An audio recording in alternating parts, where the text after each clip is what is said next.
राधे राधे। जय श्री कृष्ण। रेणु पाठक चैनल में आपका स्वागत है। आज आप सुनेंगे पौष मास की कथा, अध्याय 4 और 40। दामाजी पंत भगवान श्री विठल के अनन्य भक्त हुए हैं। महाराष्ट्र में 13वीं शताब्दी में भयंकर अकाल पड़ा था। अन्न के अभाव से हजारों मनुष्य तड़प तड़प कर मर गए। वृक्षों की छाल और यहाँ तक कि पत्ते तक नहीं बचे थे। उन दिनों गोवलकुंडा बेदरशाही राज्य के अंतर्गत मंगल बेटिया प्रांत का शासनभार श्री दामाजी पंत के ऊपर था। दामाजी और उनकी धर्मपत्नी दोनों ही भगवान पांडुरंग श्री विठल जी के अनन्य भक्त थे। पांडुरंग के चिंतन में रात दिन उनका मन लगा रहता था।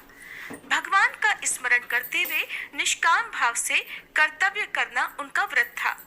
दीन दुखियों की वे हर प्रकार से सेवा किया करते थे।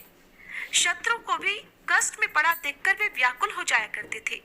ऐसे शत्रु को भी कष्ट में पड़ा देखकर व्याकुल हो जाने वाले दामाजी पंत अपनी ही अकाल पीड़ित प्रजा का करुण क्रंदन सह नहीं सके। राज्य भंडार में अन्न भरा पड़ा था। दया के सम्मुख बादशाह का भय कैसा। अन्न भंडार के ताले खोल दिए गए। भूख से व्याकुल हजारों मनुष्य, साधु संत, गायें मरने से बच गए। समाज में ऐसे कुछ लोग होते हैं जो उदार पुण्यात्मा पुरुषों की अकारण निंदा भी करते हैं। दामाजी के सहायक नायाब सूबेदार ने देखा कि अवसर अच्छा है। अगर दामाजी को बादशाह हटा दे तो मैं प्रधान सूबेदार बन सकूंगा। उसने बादशाह को लिखकर सूचना भेज दी।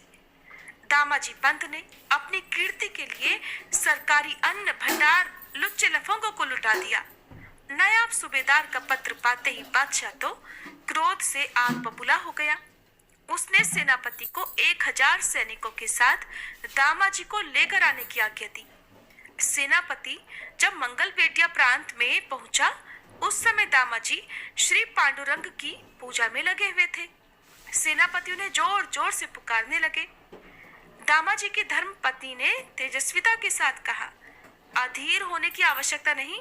जब तक उनका नित्य कर्म पूरा नहीं हो जाए, लाख प्रयास करने पर भी तब तक मैं किसी को उनके पास नहीं जाने दूंगी। सेनापति पतिव्रता नारी के तेज से अभिभूत हो गया। उसका अभिमान लुप्त हो गया और वह वहीं प्रतीक्षा करने लगा। इधर दामाजी की पूजा समाप्त हो जाने पर पत्नी ने उन्हें सेनापति के आने का समाचार दिया। अब तो दामाजी समझ गए कि अन्न लुटवाने का समाचार पाकर बादशाह ने उन्हें गिरफ्तार करने के लिए सैनिक भेजे हैं। भय का लेश तक उनके मन में नहीं था। अपनी पत्नी से उन्होंने कहा, चिंता करने की कोई बात नहीं है।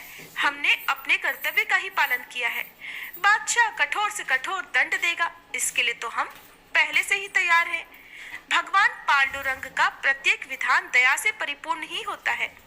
जीव के मंगल के लिए ही उनका विधान है और उनकी प्रसन्नता ही अभीष्ट है। इस तरह दामाजी पत्नी को आश्वासन देकर बाहर आए।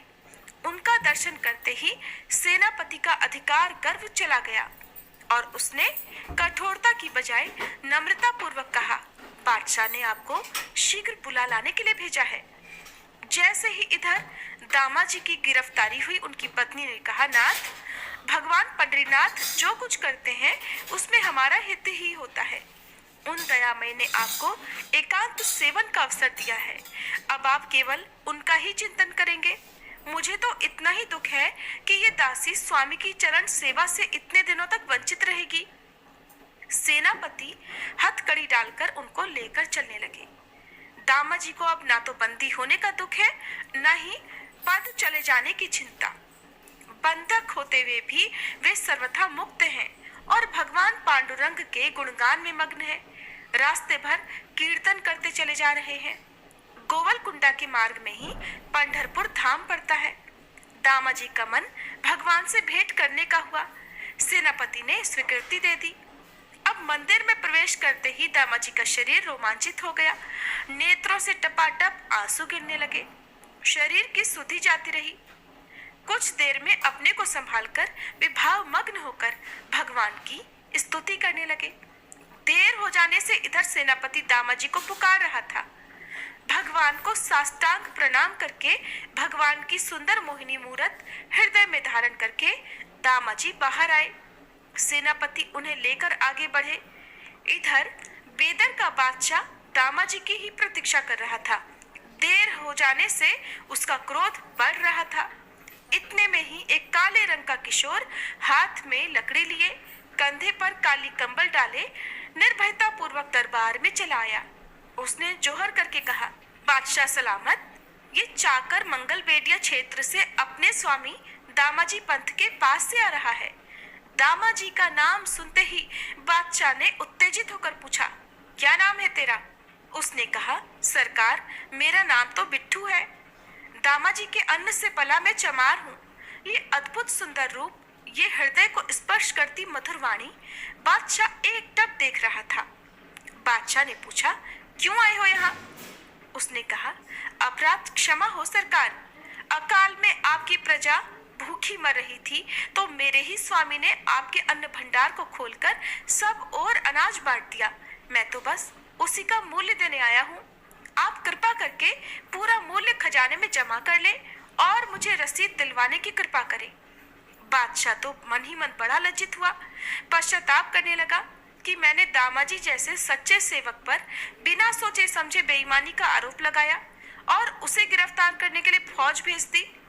बादशाह को व्याकुल देखकर बिट्ठू ने एक छोटी थैली निकालकर सामने रख दी और बोला, सरकार जल्दी करें, मुझे देर हो रही है। ये रुपया जमा करके मुझे जल्दी रसीद दिलवा दीजिए। बादशाह का तो दिल ही नहीं चाहता था कि बिट्ठू उनके सामने से एक पल के लिए भी हटे, परंतु किया भी क्या जाए। बिट्ठू साधारण ही सही, परंतु उसकी इच्छा के विपरीत मुंह तक खोलने का साहस बादशाह को अपने में नहीं दिख रहा था। उन्होंने खजांची के पास उसे भेज दिया। बेचारा खजांची तो हैरान रह गया। वो उस छोटी सी थैली से जितनी बार धन उलटता उतनी ही बार थैली फिर से भर जाती। रसीद प्राप्त करके उसने रसीद पर बादशाह से दस्तखत और शाही मोहर ले ली। चलने से पहले बिट्ठू ने कहा, मेरे स्वामी चिंता कर रहे होंगे, अब मुझे आज्ञा दीजिए सरकार। ऐसा कहकर बिट्ठू वहां से चल पड़ा। यह बादशाह ने दीवान जी को आज्ञा दी, तुम दामाजी को शीघ्रता से आदर पूर्वक यहाँ लेकर आओ। इधर दामाजी पंत पंढरपुर से आगे चले आए थे। एक दिन स्नान आदि करके गीता पाठ करते समय उनको एक चिट्ठी मिली जिस पर लिखा था, दामाजी पंत से अपने अन्न भंडार के पूरे रुपए चुकती भर पाए। उस पर शाही मोहर और बादशाह की दस्तखत भी थे। दामाजी को आश्चर्य हुआ, लेकिन वो अपनी पूजा में लगे रहे। इधर बादशाह का संदेश लेकर दीवान जी पहुंचे। दामाजी की हथकड़ियां खोल दी गईं और उन्हें सम्मान पूर्वक सवारी पर बिठाया गया। बादशाह की तो विचित्र दशा हो रही थी। विट्ठू विट्ठू पुकार कर वह पागलों जैसा व्यवहार करने लगा। चारों तरफ घोड़े दौड़ाए गए, पर क्या इस तरह विट्ठू मिला करता है? कहाँ है वो विट्ठू? कहाँ चला गया? कहते कहते वह पैदल राजधानी से बाहर तक चला गया था। उसी समय दामाजी सामने से आ रहे थे। बादशाह दौड़कर उनके गले से जा लगा और बड़े कातर स्वर में कहने लगा, दामाजी दामाजी बताओ, मुझ पापी को बताओ, वह प्यारा बिट्ठू कहाँ है? उस सुंदर बिट्ठू के मुख को देखने के लिए मेरे तो प्राण निकले जा रहे हैं। उसको अगर नहीं देखा तो मैं तो मर जाऊंगा। मैं तुम्हारे पैर पड़ता हूँ, बताओ मुझे बिट्ठू कहाँ मिलेगा। दामाजी ने सुना तो सुनकर हक्के बक्के रह गए। वे बोले, हुजूर कौन बिट्ठू? बादशाह ने कहा, दामाजी छिपाओ मत, वही सांवरा सांवरा लंगोटी पहने, हाथ में लकुटी लिए, तुम्हारे पास से रुपए लेकर आने वाला मेरा बिट्ठू कहाँ है? अब तो मानो दामाजी के सामने से पर्दा हट गया। रोते रोते वे बोले, आप धन्य हैं, त्रिभुवन के स्वामी ने आपको दर्शन दिए। मुझ अभागे के दिए वे सर्वेश्वर एक दरिद्र चमार बने और एक सामान्य मनुष्य से अभिवादन करने आए। नाथ, मैंने जिसका अन्न लुटवाया था वो मेरे प्राण लेने के अलावा और क्या कर सकता था? दयधाम, हे सर्वेश्वर, आपने इतना कष्ट क्यों उठाया? बादशाह को याद आया कि भगवान ने अपने को दामाजी का सेवक बताकर परिचय दिया था। जिन दामाजी की कृपा से मुझ पापी को भी भगवान के सहज ही दर्शन हुए और जिन्हें स्वयं भगवान ने अपना स्वामी कहा, निश्चित ही दामाजी कोई साधारण कोटि के महात्मा तो नहीं है। बादशाह ने ताज उतारकर उनके चरणों में रख दिया। दामाजी प्रेम में उन्मत्त होकर पांडुरंग पांडुरंग पुकारते वहीं मूर्छित हो गए। भक्त वत्सल भगवान ने आकर उन्हें उठाया। उस समय बादशाह ने भी दामाजी की कृपा से श्री भगवान के दर्शन पाए। बादशाह भी उन सौंदर्य सागर के पुनः दर्शन प्राप्त करके कृतार्थ हो गया। संसार में कोई भी सेवक को अपना स्वामी नहीं बनाता, लेकिन श्री भगवान ऐसे हैं कि वो अपने दास की भक्ति पर रीझ कर उसे अपना स्वामी बना लेते हैं। सभी प्रेम से बोलिए पांडुरंग भगवान की जय, श्री विठ्ठल भगवान की जय, श्री दामाजी पंत जी की जय। अब सुनिए आज का अध्याय। स्वामी समर्थ जब बंकटलाल के घर में थे तब एक अप्रत्याशित घटना घटी। बरार के लोग वैशाख शुक्ल पक्ष तृतीया को यानी अक्षय तृतीया, जिसे अक्खा तीज भी कहते हैं, यहाँ के लोग इस दिन श्राद्ध पक्ष करके पितरों को उदक कुंभ देते हैं। बरार में ये एक बहुत बड़ा महत्वपूर्ण पर्व माना जाता है। उसी दिन महाराज बालकों में बैठकर लीला कर रहे थे। गजानन महाराज ने बालकों से कहा, बालकों, तुम लोग चिलम में तमाकू भरकर आग ऊपर रखकर मुझे दे दो। ये सुनकर बालक बड़े आनंदित हुए और तमाकू चिलम में भरकर आग के लिए सोचने लगे, क्योंकि पर्व का दिन था। उस दिन चूल्हा जलाने में देर थी। तब उनकी कठिनाई को जानकर बंकटलाल ने बालकों से कहा, अरे अपनी इस गली में जानकीराम सुनार की दुकान है, वहां से आग ले आओ, क्योंकि सुनार की दुकान में पहले अग्नि पेटाए बिना काम ही नहीं चलता। ये सुनकर सारे बालक दौड़कर जानकीराम की दुकान पर गए और महाराज की चिलम भरने के लिए आग मांगी। सुनकर जानकीराम क्रोधित हो गया। बोला, आज तो अक्षय तृतीया का दिन है, शनिवार के दिन मैं आग नहीं दूंगा। तब बालकों ने हाथ जोड़कर कहा, आप ये कैसा व्यवहारिक विचार कर रहे हैं? ये आग तो गजानन महाराज के चिलम के लिए चाहिए, और साधु के कार्य में भला शुभ अशुभ का अवसर कहाँ देखा जाता है? ये तो बड़ा पुण्य कार्य है।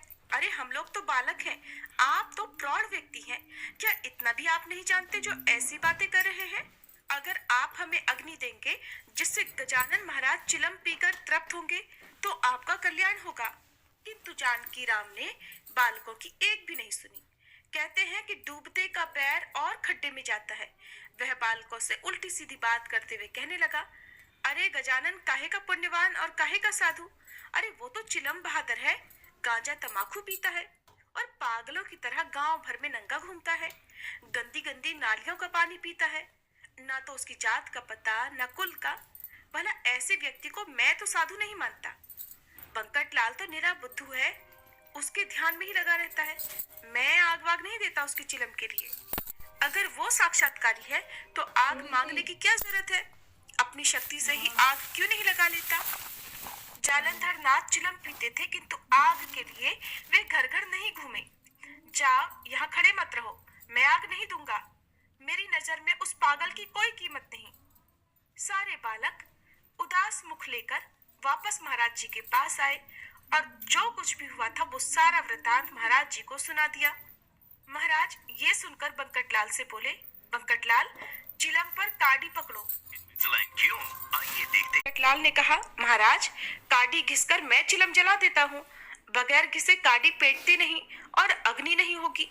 सुनकर महाराज ने कहा, बकबक मत करो, जितना कहता हूँ उतना करो, काडी बगैर घिसे चिलम पर पकड़ो।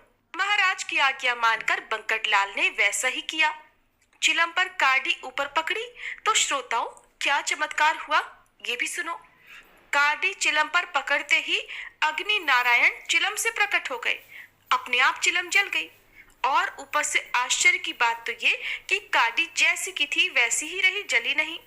ये साक्षात शक्ति है, केवल पाखंड नहीं है, और इसी को तो साधुत्व कहते हैं। अब जानकीराम सुनार के घर पर क्या हुआ ये भी सुनिए। बरार में अक्षय तृतीया को और पकवानों के साथ एक इमली, गुड़, इलायची आदि डालकर चिंचवनी नाम का सार बनाया जाता है।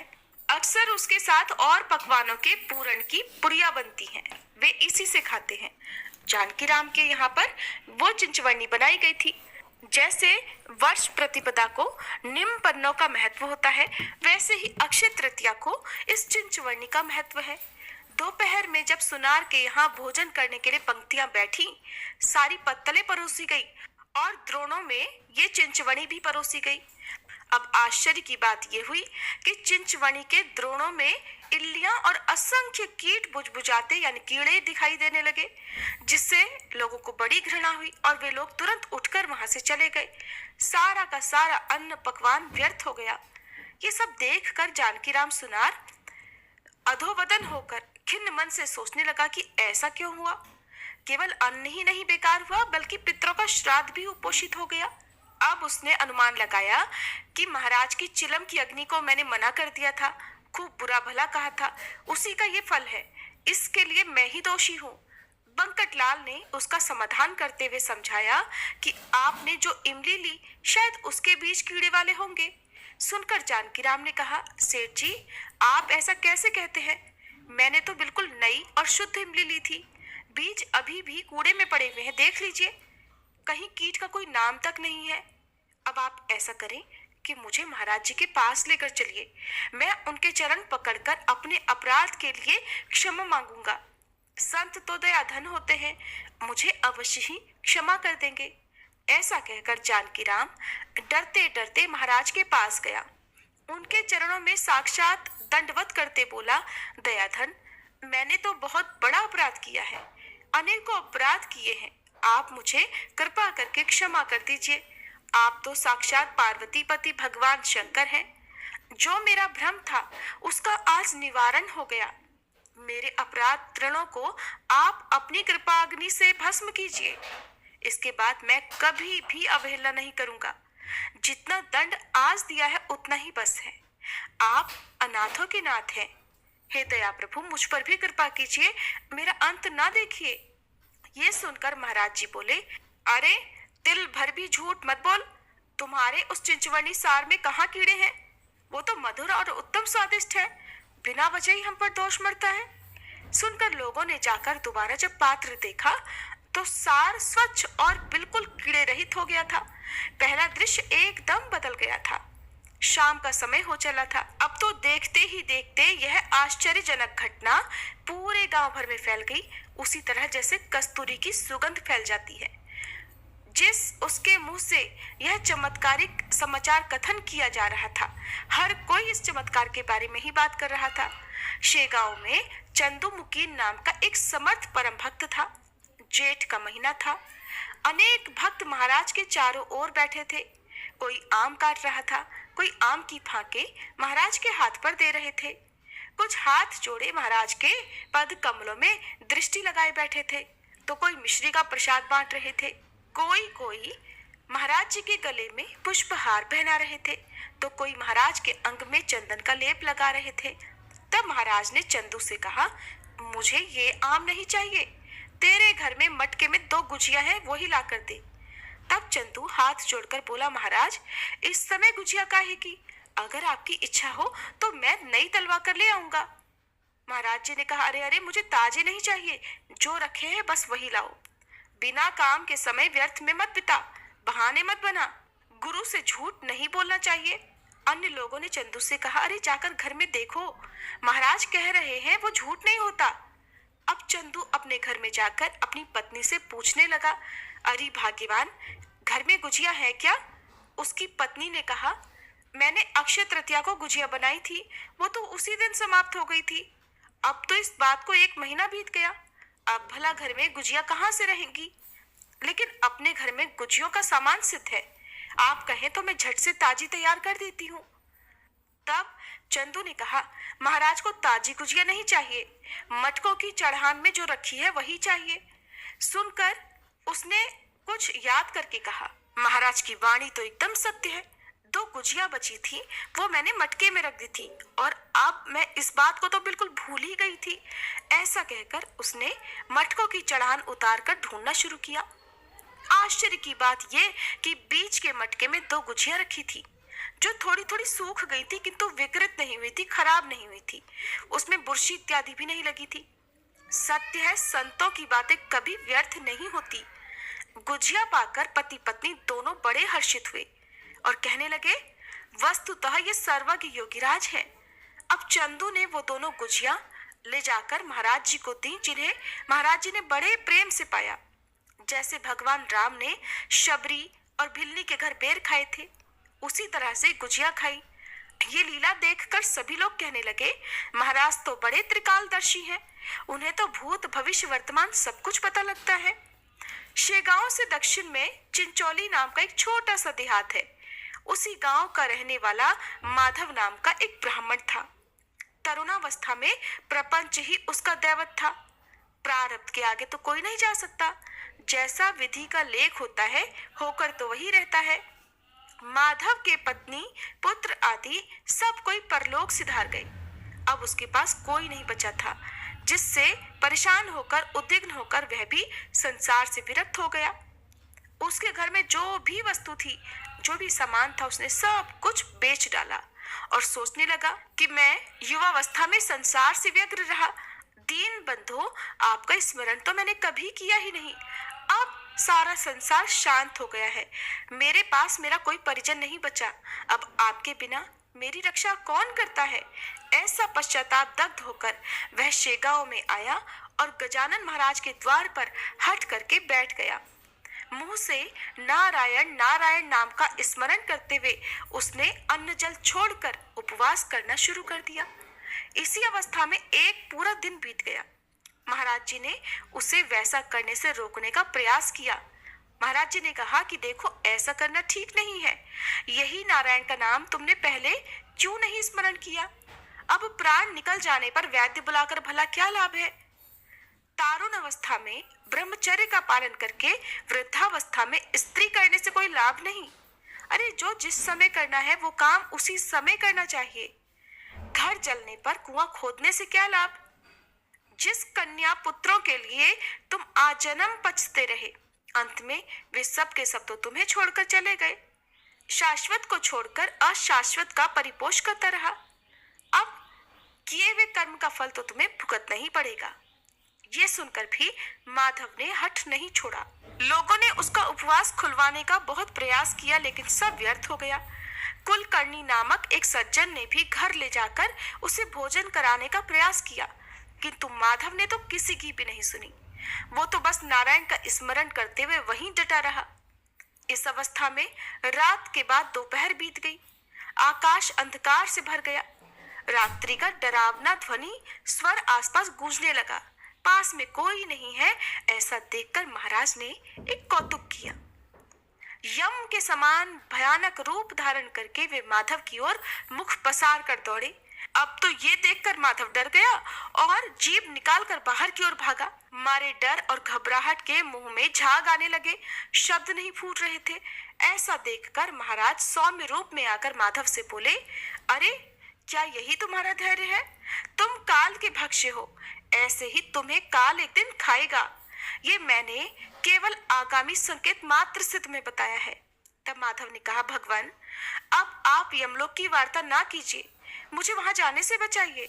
वैकुंठ लोक में मुझे जाना है, आप मुझे वहां भेजिए।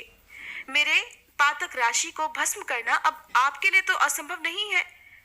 जब पूर्व जन्म के पुण्य उदय होते हैं, तभी तो संत समागम होता है।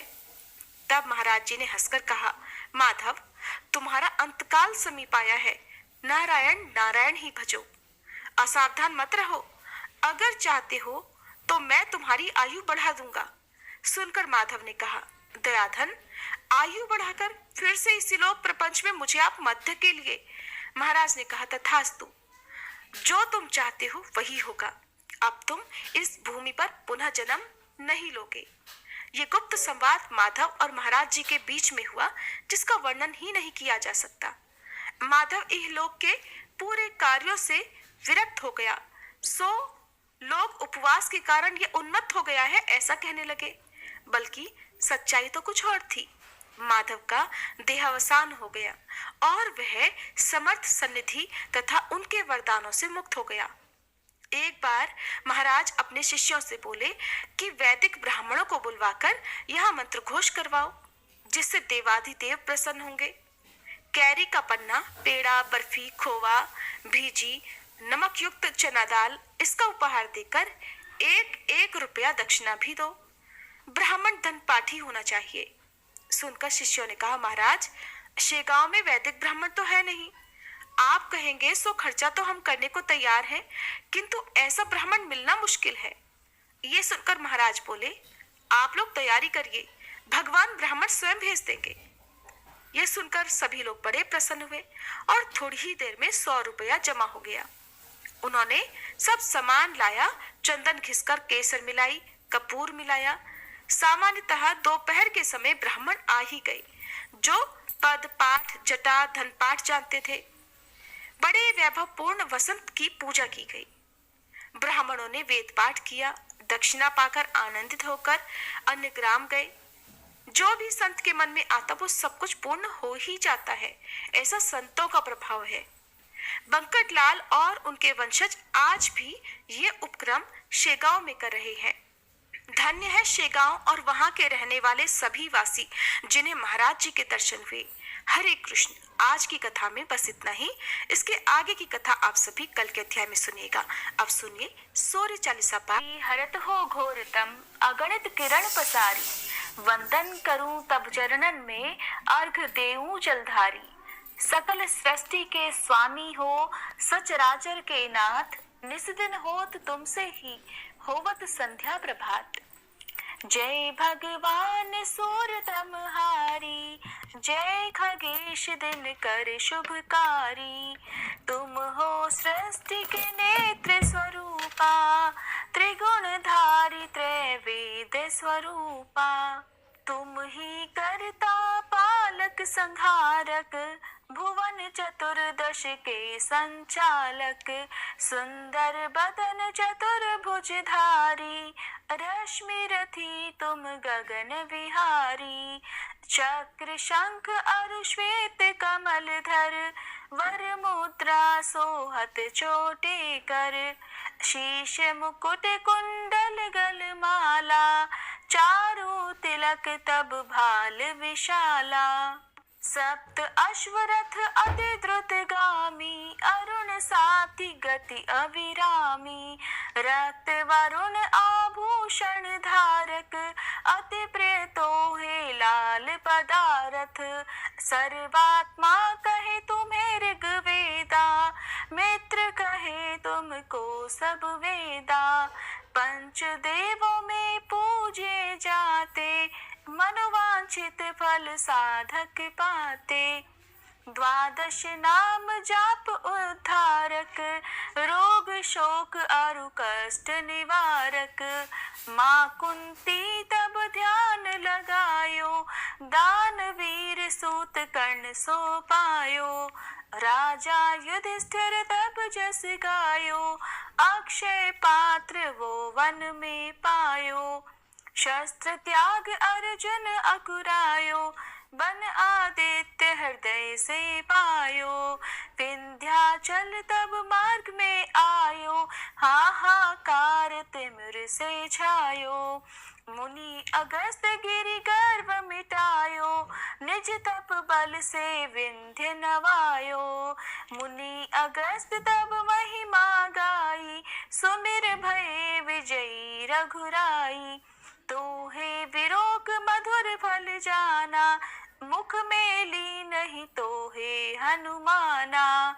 तब नंदन शनि देव कहावे, पवन के सूत शनि तीर मिटावे। यज्ञ व्रत स्तुति तुम्हारी कीन्ही, भेंट शुक्ल यजुर्वेद की दीन्ही। सूर्यमुखी खरितर तब रूपा, कृष्ण सुदर्शन भानु स्वरूपा। नमन तोहे ओंकार स्वरूपा, नमन आत्मा अरुकाल स्वरूपा। दिग दिगंत तब तेज प्रकाशे, उज्ज्वल रूप तुम्ही आकाशे। दश दिगपाल करत तब सुमिरन, अंजलि नित्य करत हैं अर्पण। त्रिविध ताप हरता तुम भगवन, ज्ञान ज्योति करता तुम भगवन। सफल बनावे तब आराधन, गायत्री जप सरल है साधन। संध्या त्रिकाल करत जो कोई, पावे कृपा सदा तब वोही। चित शांति सूर्यास्तक देव, व्याधि अपाधि सब हर लेवे। अष्ट दल कमल यंत्र शुभकारी, पूजा उपासना तब सुखकारी। माघ मास शुद्ध सप्तमी पावन, आरंभ हो तब शुभ व्रत पालन। भानु सप्तमी मंगलकारी, भक्ति दायनी दोषण हारी। रविवासर जो तुमको ध्यावे, पुत्रादिक सुख वैभव पावे। पाप रूपी पर्वत के विनाशी, वज् रूप तुम हो अविनाशी। राहु आन तब ग्रास बनावे, ग्रहण सूर्यता को लग जावे। धर्म दान तब करते हैं साधक, मिटत राहु तब पीड़ा बाधक। सूर्य देव तब कृपा कीजे, दीर्घ आयु बल बुद्धि दीजे। सूर्य उपासना कर नित ध्यावे, कुष्ठ रोग से मुक्ति पावे। दक्षिण दिशा तोरी गति जावे, दक्षिणायन वो ही कहलावे। उत्तर मार्गी तोरो रथ होवे, उत्तरायण तब वो कहलावे। मन और वचन कर्म हो पावन, संयम करता भलित आराधन। भरत दास चिंतन करत घर दिन कर तब ध्यान, रखियो कृपा इस भक्त पे तुम्हारी सूर्य भगवान। सूर्य भगवान जय हो दिन कर भगवान, जगत के नेत्र स्वरूपा तुम हो त्रिगुण स्वरूपा। धरत सब ही तब ध्यान, ओम जय सूर्य भगवान। सारथी अरुण है प्रभु तुम श्वेत कमल धारी, तुम चार भुजाधारी। अश्व है सात तुम्हारे, कोटि किरण पसारे। तुम हो देव महान, ओम जय सूर्य भगवान। उषा काल में जब तुम उदयाचल आते, सब तब दर्शन पाते। फैलाते उजियारा, जागता तब जग सारा। करे सब तब गुणगान, ओम जय सूर्य भगवान। संध्या में भुवनेश्वर अस्ताचल जाते, गोधन तब घर आते। गोधूली बेला में हर घर हर आंगन में, हो तब महिमा गान, ओम जय सूर्य भगवान। देव दनुज नर नारी, ऋषि मुनिवर भजते। आदित्य हृदय जपते, स्तोत्र ये मंगलकारी। इसकी है रचना न्यारी, दे नव जीवन दान। ओम जय सूर्य भगवान। तुम हो त्रिकाल रचयिता, तुम जग के आधार। महिमा तब अपरंपार, प्राणों का सिंचन करके भक्तों को अपने देते। बल बुद्धि और ज्ञान, ओम जय सूर्य भगवान। भूचर जलचर खेचर, सबके हो प्राण तुम्ही। सब जीवों के प्राण तुम्ही। वेद पुराण बखाने, धर्म सभी तुम्हें माने। तुम ही सर्वशक्तिमान, ओम जय सूर्य भगवान। पूजन करती दिशाएं, पूजे दश दिक्पाल। तुम भुवनों के प्रतिपाल, ऋतुएं तुम्हारी दासी। तुम शाश्वत अविनाशी, शुभकारी अंशुमान। ओम जय सूर्य भगवान, ओम जय सूर्य भगवान। जय हो दिन कर भगवान, जगत के नेत्र स्वरूपा। तुम हो त्रिगुण स्वरूपा, धरत सब ही तब ध्यान। ओम जय सूर्य भगवान, ओम जय सूर्य भगवान।